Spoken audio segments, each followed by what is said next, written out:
Good morning, good morning, good morning. It's a bright and sunshiny day. Hey, hey, sorry I'm late. I overslept. Well, we were up like 5:30 actually. She went potty. It's not gonna lay here for a half hour, maybe an hour, then get up. Then I wake up at 7:12 or something because she barked. I'm like, go back to sleep. I look out, it's light. I'm like, uh-oh. I went, if it's late, that means it's after 7. Sorry. That's okay.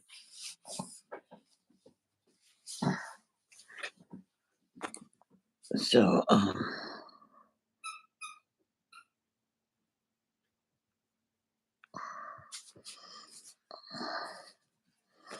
16th. And we're doing Deuteronomy.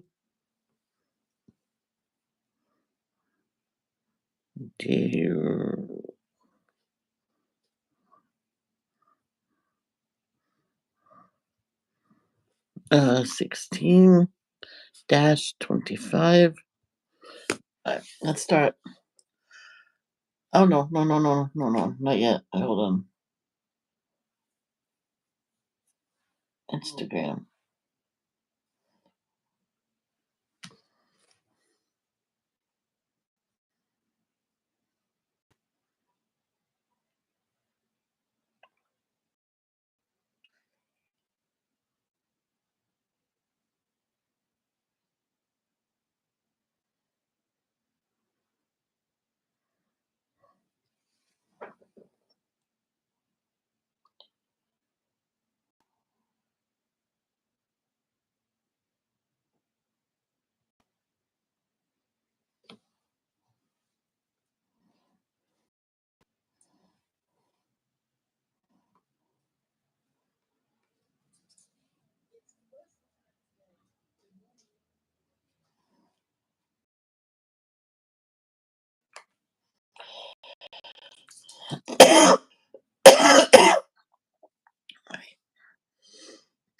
Our Father which art in heaven, hallowed be thy name. Thy kingdom come, thy will be done on earth as it is in heaven. Give us this day our daily bread. Forgive us and forgive us our trespasses, as we forgive those that pass against us. And lead us not into temptation, but deliver us from evil. For thine is the kingdom, the power, and the glory, forever and ever. Amen. Lord, please look after Cindy Lee, who was very recently diagnosed with cancer of the lung and kidneys. She's going in for surgery for her foot. So please let that go well. And please let her cancer go away. Please let her go into remission. And also, please look out to Danielle wherever she is. She's not talking to me. She's not responding at all. So I have no idea if she's okay, or even if she's alive or not. So I'm pretty sure she is, because she's a tough woman. But please look after her and bring it back to us. And continue to help Celine Dion, Toby Keith, Shannon Doherty, and the Frankie children, and the Griffith family, and the Frankie Kevin's family as well, because they were cut out as well.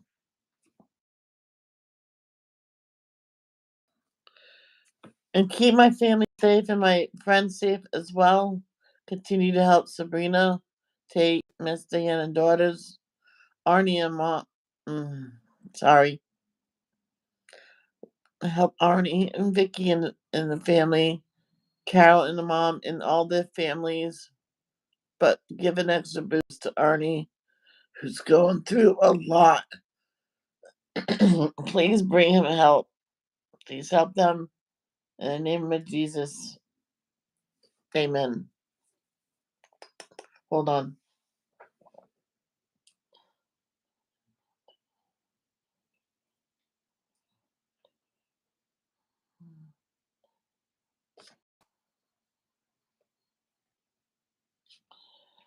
Unexpected months in hospice have been meaningful to Jimmy Carter as he comes to the end.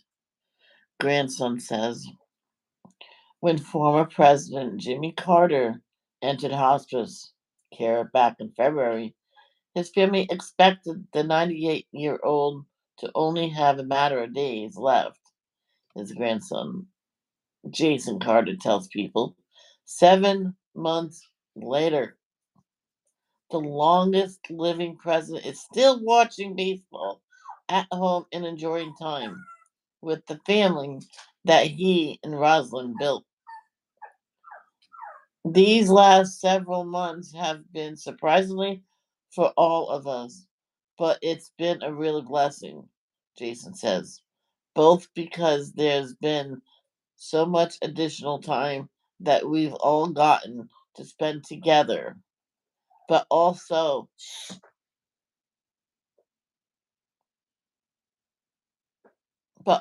because it's given us this ability to reflect on our personal relationships and experience the outpouring from around the world for him and for Rosalind and for them as a couple. Wow, he is still alive. Jimmy Carter. Mm, yep. He just keeps on kicking. Wow. Uh,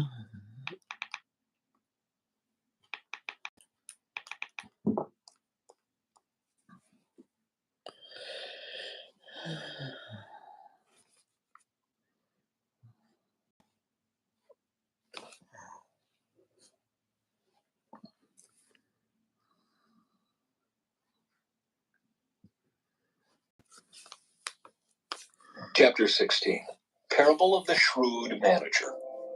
Jesus told this story to his disciples. There was a certain rich man who had a manager handling his affairs. One day a report came that the manager was wasting his employer's money. So the employer called him in and said, "What's this I hear about you? Get your report in order because you're going to be fired." The manager thought to himself, "Now what? My boss has fired me. I don't have the strength to dig ditches, and I'm too proud to beg. Ah, I know how to ensure that I'll have plenty of friends who will give me a home when I am fired." So he invited each person who owed money to his employer to come and discuss the situation. He asked the first one, "How much do you owe him?" The man replied, "I owe him 800 gallons of olive oil." So the manager told him, "Take the bill and quickly change it to 400 gallons. "And how much do you owe my employer?" he asked the next man. "I owe him 1,000 bushels of wheat," was the reply. "Here," the manager said, "take the bill and change it to 800 bushels. The rich man had to admire the dishonest rascal for being so shrewd.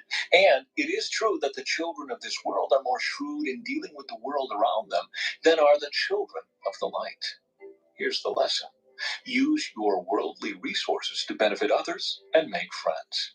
Then, when your earthly possessions are gone, they will welcome you to an eternal home. If you are faithful in little things, you will be faithful in large ones. But if you are dishonest in little things, you won't be honest with greater responsibilities. And if you are untrustworthy about worldly wealth, who will trust you with the true riches of heaven? And if you are not faithful with other people's things, why should you be trusted with things of your own? No one can serve two masters, for you will hate one and love the other. You will be devoted to one and despise the other. You cannot serve both God and money. The Pharisees, who dearly loved their money, heard all this and scoffed at him. Then he said to them, "You like to appear righteous in public, but God knows your hearts. What this world honors is detestable in the sight of God. Until John the Baptist, the law of Moses and the messages of the prophets were your guides. But now the good news of the kingdom of God is preached, and everyone is eager to get in. But that doesn't mean that the law has lost its force. It is easier for heaven and earth to disappear than for the smallest point of God's law to be overturned.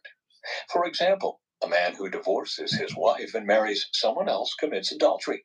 And anyone who marries a woman divorced from her husband commits adultery. Parable of the rich man and Lazarus. Jesus said, there was a certain rich man who was splendidly clothed in purple and fine linen, and who lived each day in luxury. At his gate lay a poor man named Lazarus, who was covered with sores. As Lazarus lay there longing for scraps from the rich man's table, the dogs would come and lick his open sores. Finally, the poor man died and was carried by the angels to be with Abraham. The rich man also died and was buried, and his soul went to the place of the dead. There, in torment, he saw Abraham in the far distance, with Lazarus at his side. The rich man shouted, Father Abraham, have some pity. Send Lazarus over here to dip the tip of his finger in water and cool my tongue. I am in anguish in these flames. But Abraham said to him, Son, remember that during your lifetime you had everything you wanted, and Lazarus had nothing. So now he is here being comforted, and you are in anguish. And besides, there is a great chasm separating us. No one can cross over to you from here, and no one can cross over to us from there. Then the rich man said, Please, Father Abraham, at least send him to my father's home, for I have 5 brothers, and I want him to warn them so they don't end up in this place of torment. But Abraham said, Moses and the prophets have warned them. Your brothers can read what they wrote. The rich man replied, No, Father Abraham, but if someone is sent to them from the dead, then they will repent of their sins and turn to God. But Abraham said, If they won't listen to Moses and the prophets, they won't listen even if someone rises from the dead. That's true. Chapter 17. Never sacrifice sick or defective cattle, sheep, or goats to the Lord your God, for he detests such gifts. When you begin living in the towns the Lord your God is giving you, a man or woman among you might do evil in the sight of the Lord your God and violate the covenant. For instance, they might serve other gods or worship the sun, the moon, or any of the stars, the forces of heaven, which I have strictly forbidden. When you hear about it, investigate the matter thoroughly. If it is true that this detestable thing has been done in Israel, then the man or woman who has committed such an evil act must be taken to the gates of the town and stoned to death. But never put a person to death on the testimony of only one witness. There must always be 2 or 3 witnesses. The witnesses must throw the first stones, and then all the people may join in. In this way, you will purge the evil from among you. Suppose a case arises in a local court that is too hard for you to decide. For instance, whether someone is guilty of murder or only of manslaughter, or a difficult lawsuit, or a case involving different kinds of assault. Take such legal cases to the place the Lord your God will choose, and present them to the Levitical priests or the judge on duty at that time. They will hear the case and declare the verdict. You must carry out the verdict they announce and the sentence they prescribe at the place the Lord chooses. You must do exactly what they say. After they have interpreted the law and declared their verdict, the sentence they impose must be fully executed. Do not modify it in any way. Anyone arrogant enough to reject the verdict of the judge or of the priest who represents the Lord your God must die. In this way you will purge the evil from Israel. Then everyone else will hear about it and be afraid to act so arrogantly. Guidelines for a king. You are about to enter the land the Lord your God is giving you. When you take it over and settle there, you may think, we should select a king to rule over us like the other nations around us. If this happens, be sure to select as king the man the Lord your God chooses. You must appoint a fellow Israelite. He may not be a foreigner. The king must not build up a large stable of horses for himself or send his people to Egypt to buy horses, for the Lord has told you, you must never return to Egypt. The king must not take many wives for himself, because they will turn his heart away from the Lord. And he must not accumulate large amounts of wealth in silver and gold for himself. When he sits on the throne as king, he must copy for himself this body of instruction on a scroll in the presence of the Levitical priests. He must always keep that copy with him and read it daily as long as he lives. That way he will learn to fear the Lord his God by obeying all the terms of these instructions and decrees. This regular reading will prevent him from becoming proud and acting as if he is above his fellow citizens. It will also prevent him from turning away from these commands in the smallest way. And it will ensure that he and his descendants will reign for many generations in Israel.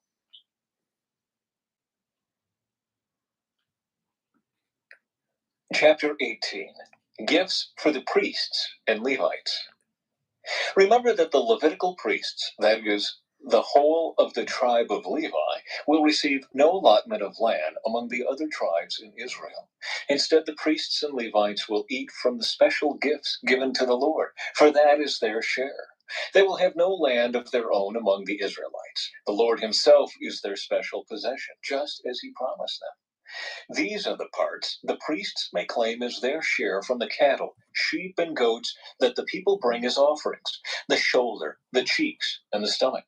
You must also give to the priests the first share of the grain, the new wine, the olive oil, and the wool at shearing time. For the Lord your God chose the tribe of Levi out of all your tribes to minister in the Lord's name forever. Suppose a Levite chooses to move from his town in Israel, wherever he is living, to the place the Lord chooses for worship. He may minister there in the name of the Lord his God, just like all his fellow Levites who are serving the Lord there. He may eat his share of the sacrifices and offerings, even if he also receives support from his family.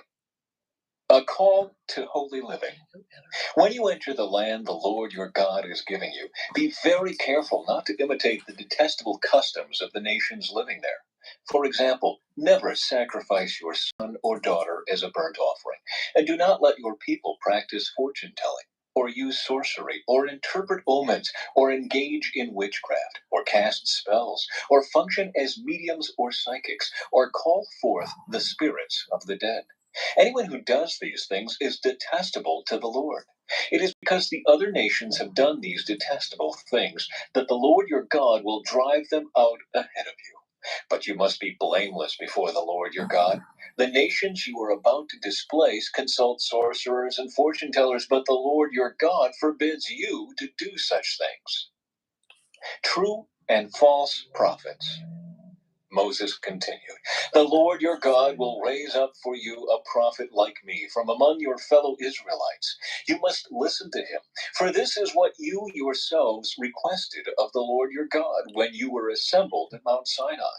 You said, don't let us hear the voice of the Lord our God anymore, or see this blazing fire, for we will die.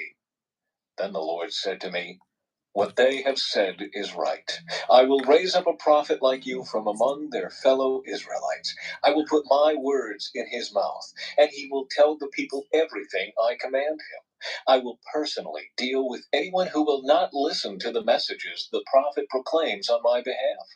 But any prophet who falsely claims to speak in my name, or who speaks in the name of another God, must die. But you may wonder, how will we know whether or not a prophecy is from the Lord? If the prophet speaks in the Lord's name, but his prediction does not happen or come true, you will know that the Lord did not give that message. That prophet has spoken without my authority and need not be feared.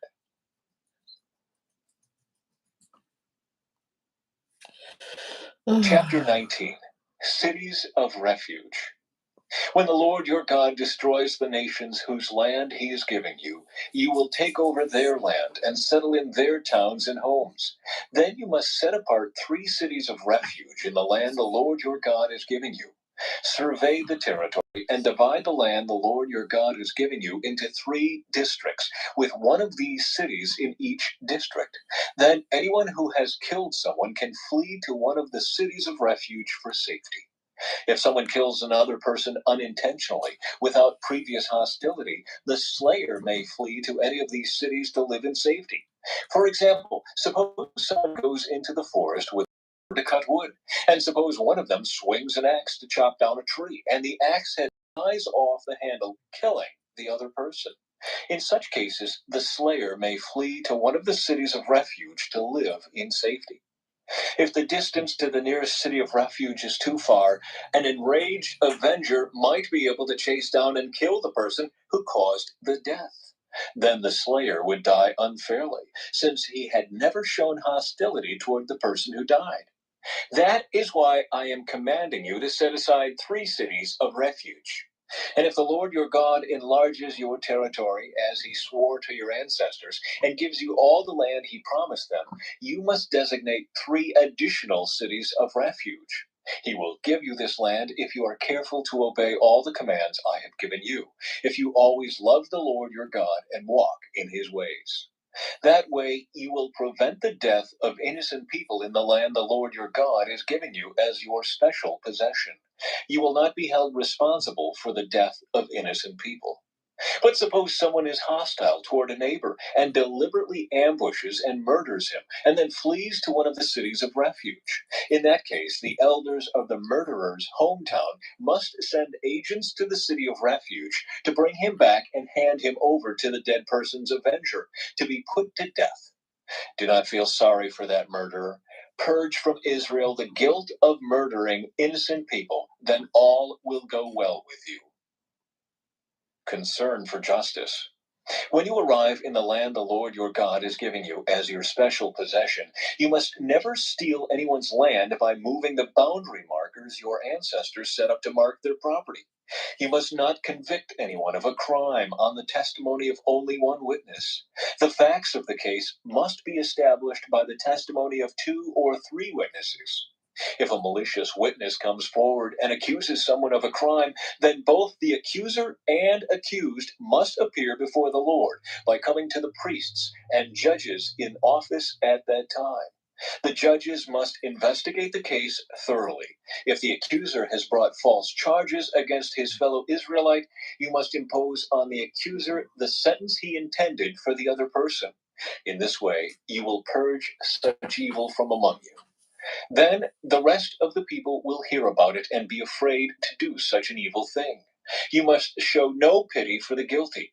Your rule should be life for life, eye for eye, tooth for tooth, hand for hand, foot for foot. That's right. Chapter 20. Regulations concerning war.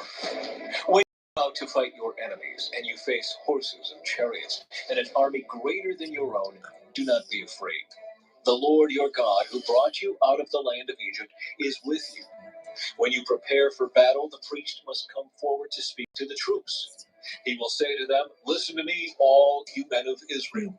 Do not be afraid as you go out to fight your enemies today. Do not lose heart or panic or tremble before them. For the Lord your God is going with you. He will fight for you against your enemies, and he will give you victory." Then the officers of the army must address the troops and say, "Has anyone here just built a new house, but not yet dedicated it? If so, you may go home. You might be killed in the battle and someone else would dedicate your house. Has anyone here just planted a vineyard, but not yet eaten any of its fruit? If so, you may go home. You might die in battle and someone else would eat the first fruit. Has anyone here just become engaged to a woman, but not yet married her? Well, you may go home and get married. You might die in the battle and someone else would marry her." Then the officers will also say, "Is anyone here afraid or worried? If you are, you may go home before you frighten anyone else." When the officers have finished speaking to their troops, they will appoint the unit commanders. As you approach a town to attack it, you must first offer its people terms for peace. If they accept your terms and open the gates to you, then all the people inside will serve you in forced labor. But if they refuse to make peace and prepare to fight, you must attack the town. When the Lord your God hands the town over to you, use your swords to kill every man in the town. But you may keep for yourselves all the women, children, livestock, and other plunder. You may enjoy the plunder from your enemies that the Lord your God has given you. But these instructions apply only to distant towns, not to the towns of the nations in the land you will enter. In those towns that the Lord your God is giving you as a special possession, destroy every living thing. You must completely destroy the Hittites, Amorites, Canaanites, Perizzites, Hivites, and Jebusites, just as the Lord your God has commanded you. This will prevent the people of the land from teaching you to imitate their detestable customs in the worship of their gods, which would cause you to sin deeply against the Lord your God. When you are attacking a town and the war drags on, you must not cut down the trees with your axes. You may eat the fruit, but do not cut down the trees. Are the trees your enemies that you should attack them? You may only cut down trees that you know are not valuable for food. Use them to make the equipment you need to attack the enemy town until it falls.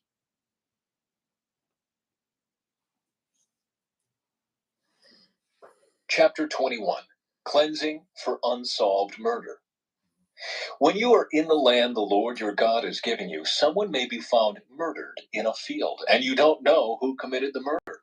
In such a case, your elders and judges must measure the distance from the site of the crime to the nearby towns. When the nearest town has been determined, that town's elders must select from the herd a young cow that has never been trained or yoked to a plow. They must lead it down to a valley that has not been plowed or planted, and that has a stream running through it. There in the valley, they must break the young cow's neck. Then the Levitical priests must step forward, for the Lord your God has chosen them to minister before him and to pronounce blessings in the Lord's name. They are to decide all legal and criminal cases. The elders of the town must wash their hands over the young cow whose neck was broken. Then they must say, "Our hands did not shed this person's blood, nor did we see it happen. O Lord, forgive your people Israel, whom you have redeemed. Do not charge your people with the guilt of murdering an innocent person." Then they will be absolved of the guilt of this person's blood. By following these instructions, you will do what is right in the Lord's sight and will cleanse the guilt of murder from your community. Marriage to a captive woman. Suppose you go out to war against your enemies, and the Lord your God hands them over to you, and you take some of them as captives. And suppose you see among the captives a beautiful woman, and you are attracted to her and want to marry her. If this happens, you may take her to your home, where she must shave her head, cut her nails, and change the clothes she was wearing when she was captured. She will stay in your home, but let her mourn for her father and mother for a full month. Then you may marry her, and you will be her husband, and she will be your wife. But if you marry her and she does not please you, you must let her go free. You may not sell her or treat her as a slave, for you have humiliated her. Rights of the firstborn. Suppose a man has two wives, but he loves one and not the other, and both have given him sons. And suppose the firstborn son is the son of the wife he does not love. When the man divides his inheritance, he may not give the larger inheritance to his younger son, the son of the wife he loves, as if he were the firstborn son. He must recognize the rights of his oldest son, the son of the wife he does not love, by giving him a double portion. He is the first son of his father's virility, and the rights of the firstborn belong to him. Dealing with a rebellious son. Suppose a man has a stubborn and rebellious son who will not obey his father or mother, even though they discipline him. In such a case, the father and mother must take the son to the elders as they hold court at the town gate. The parents must say to the elders, "This son of ours is stubborn and rebellious and refuses to obey. He is a glutton and a drunkard." Then all the men of his town must stone him to death. In this way you will purge this evil from among you, and all Israel will hear about it and be afraid. Various regulations. If someone has committed a crime worthy of death and is executed and hung on a tree, the body must not remain hanging from the tree overnight. You must bury the body that same day. For anyone who is hung is cursed in the sight of God. In this way, you will prevent the defilement of the land the Lord your God is giving you as your special possession.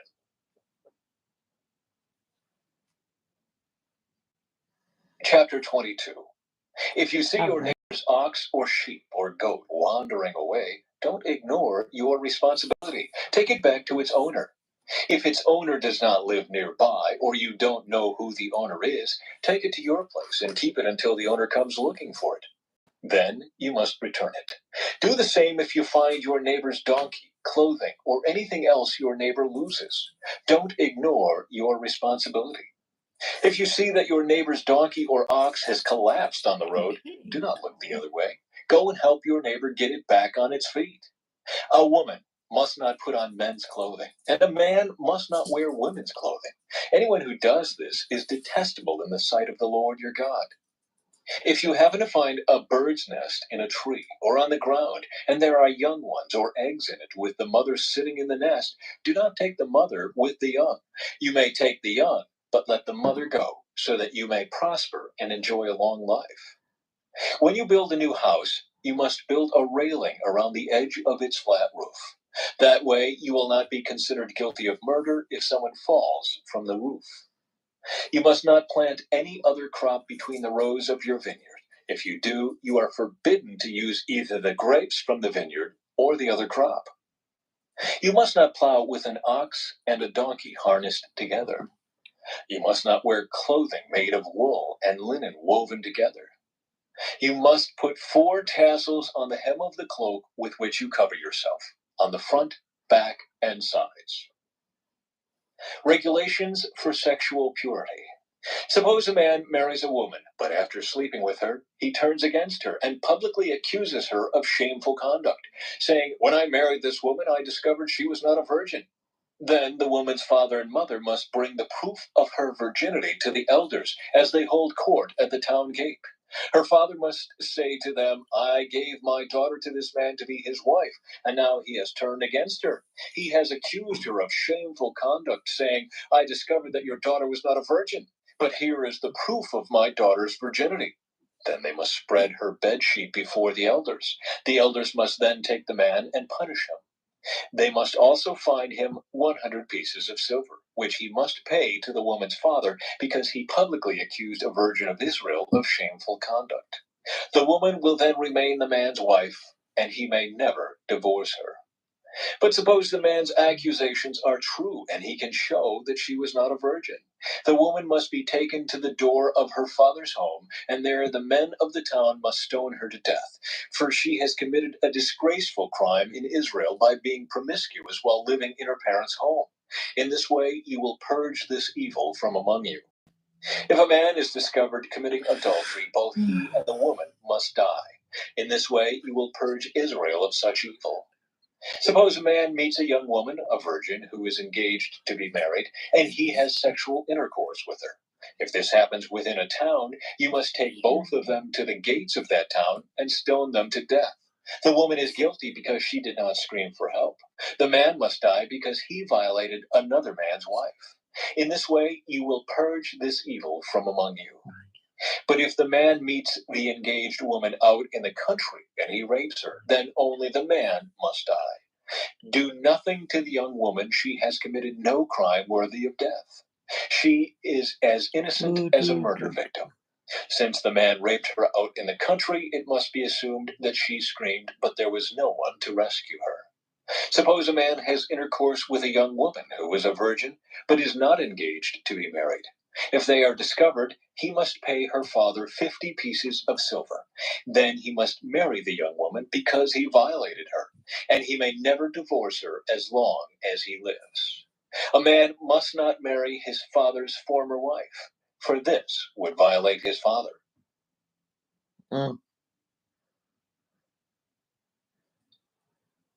Chapter 23.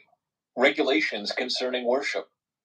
If a man's testicles are crushed, or his penis is cut off, he may not be admitted to the assembly of the Lord. If a person is illegitimate by birth, neither he nor his descendants for 10 generations may be admitted to the assembly of the Lord. No Ammonite or Moabite or any of their descendants for 10 generations may be admitted to the assembly of the Lord. These nations did not welcome you with food and water when you came out of Egypt. Instead, they hired Balaam, son of Beor from Pethor in distant to curse you. The Lord your God refused to listen to Balaam. He turned the intended curse into a blessing because the Lord your God loves you. As long as you live, you must never promote the welfare and prosperity of the Ammonites or Moabites. Do not detest the Edomites or the Egyptians, because the Edomites are your relatives, and you lived as foreigners among the Egyptians. The third generation of Edomites and Egyptians may enter the assembly of the Lord. Miscellaneous regulations. When you go to war against your enemies, be sure to stay away from anything that is impure. Any man who becomes ceremonially defiled because of a nocturnal emission must leave the camp and stay away all day. Toward evening he must bathe himself, and at sunset he may return to the camp. You must have a designated area outside the camp where you can go to relieve yourself. Each of you must have a spade as part of your equipment. Whenever you relieve yourself, dig a hole with the spade and cover the excrement.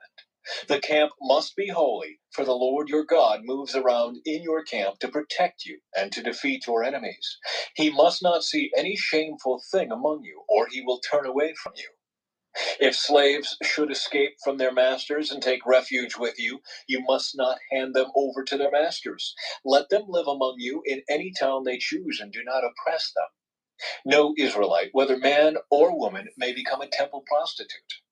When you are bringing an offering to fulfill a vow, you must not bring to the house of the Lord your God any offering from the earnings of a prostitute, whether a man or a woman, for both are detestable to the Lord your God. Do not charge interest on the loans you make to a fellow Israelite, whether you loan money or food or anything else.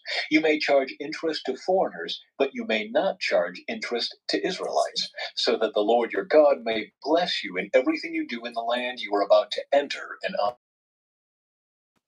Make a vow to the Lord your God, be prompt in fulfilling whatever you promised him. For the Lord your God demands that you promptly fulfill all your vows, or you will be guilty of sin. However, it is not a sin to refrain from making a vow. But once you have voluntarily made a vow, be careful to fulfill your promise to the Lord your God. When you enter your neighbor's vineyard, you may eat your fill of grapes, but you must not carry any away in a basket. And when you enter your neighbor's field of grain, you may pluck the heads of grain with your hand, but you must not harvest it with a sickle. A sickle. Oh, yeah, a sickle. Chapter 24. Suppose a man marries a woman, but she does not please him. Having discovered something wrong with her, he writes her a letter of divorce, hands it to her, and sends her away from his house. When she leaves his house, she is free to marry another man. But if the second husband also turns against her and divorces her, or if he dies, the first husband may not marry her again, for she has been defiled. That would be detestable to the Lord. You must not bring guilt upon the land the Lord your God is giving you as a special possession. A newly married man must not be drafted into the army or be given any other official responsibilities. He must be free to spend 1 year at home, bringing happiness to the wife he has married. It is wrong to take a set of millstones, or even just the upper millstone, as security for a loan, for the owner uses it to make a living. If anyone kidnaps a fellow Israelite and treats him as a slave or sells him, the kidnapper must die. In this way, you will purge the evil from among you. In all cases involving serious skin diseases, be careful to follow the instructions of the Levitical priests. Obey all the commands I have given them. Remember what the Lord your God did to Miriam as you were coming from Egypt. If you lend anything to your neighbor, do not enter his house to pick up the item he is giving as security. You must wait outside while he goes in and brings it out to you. If your neighbor is poor and gives you his cloak as security for a loan, do not keep the cloak overnight. Return the cloak to its owner by sunset so he can stay warm through the night and bless you, and the Lord your God will count you as righteous. Never take advantage of poor and destitute laborers, whether they are fellow Israelites or foreigners living in your towns. You must pay them their wages each day before sunset because they are poor and are counting on it. If you don't, they might cry out to the Lord against you, and it would be counted against you as sin. Parents must not be put to death for the sins of their children, nor children for the sins of their parents. Those deserving to die must be put to death for their own crimes. Justice must be given to foreigners living among you, and to orphans, and you must never accept a widow's garment as security for her debt. Always remember that you were slaves in Egypt, and that the Lord your God redeemed you from your slavery. That is why I have given you this command. When you are harvesting your crops and forget to bring in a bundle of grain from your field, don't go back to get it. Leave it for the foreigners, orphans, and widows. Then the Lord your God will bless you in all you do. When you beat the olives from your olive trees, don't go over the boughs twice. Leave the remaining olives for the foreigners, orphans, and widows. When you gather the grapes in your vineyard, don't glean the vines after they are picked. Leave the remaining grapes for the foreigners, orphans, and widows. Remember that you were slaves in the land of Egypt. That is why I am giving you this command.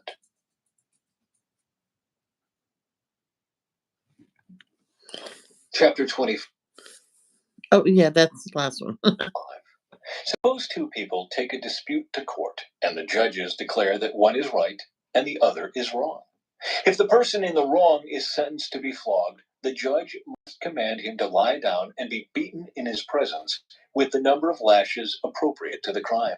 But never give more than 40 lashes. More than 40 lashes would publicly humiliate your neighbor. You must not muzzle an ox to keep it from eating as it treads out the grain. If two brothers are living together on the same property and one of them dies without a son, his widow may not be married to anyone from outside the family. Instead, her husband's brother should marry her and have intercourse with her to fulfill the duties of a brother-in-law. The first son she bears to him will be considered the son of the dead brother, so that his name will not be forgotten in Israel. But if the man refuses to marry his brother's widow, she must go to the town gate and say to the elders assembled there, "My husband's brother refuses to preserve his brother's name in Israel. He refuses to fulfill the duties of a brother-in-law by marrying me." The elders of the town will then summon him and talk with him. If he still refuses and says, "I don't want to marry her," the widow must walk over to him in the presence of the elders, pull his sandal from his foot, and spit in his face. Then she must declare, "This is what happens to a man who refuses to provide his brother with children." Ever afterward in Israel, his family will be referred to as the family of the man whose sandal was pulled off. If two Israelite men get into a fight and the wife of one tries to rescue her husband by grabbing the testicles of the other man, you must cut off her hand. Show her no pity. You must use accurate scales when you weigh out merchandise, and you must use full and honest measures. Yes, always use honest weights and measures, so that you may enjoy a long life in the land the Lord your God is giving you. All who cheat with dishonest weights and measures are detestable to the Lord your God. Never forget what the Amalekites did to you as you came from Egypt. They attacked you when you were exhausted and weary, and they struck down those who were straggling behind. They had no fear of God. Therefore, when the Lord your God has given you rest from all your enemies in the land he is giving you as a special possession, you must destroy the Amalekites and erase their memory from under heaven. Never forget this. And that is it. Chapter 20. And that's it for today. And I'm glad that you came. I love you. And I will see you later. And don't forget, I can do a morning live, but that's just about it. I might go live at 10 and stay live until my brother says it's time to go. Okay. So we probably won't be leaving at 2. We could be leaving at 12. I don't know. So I love you. Love. Don't judge. Peace out.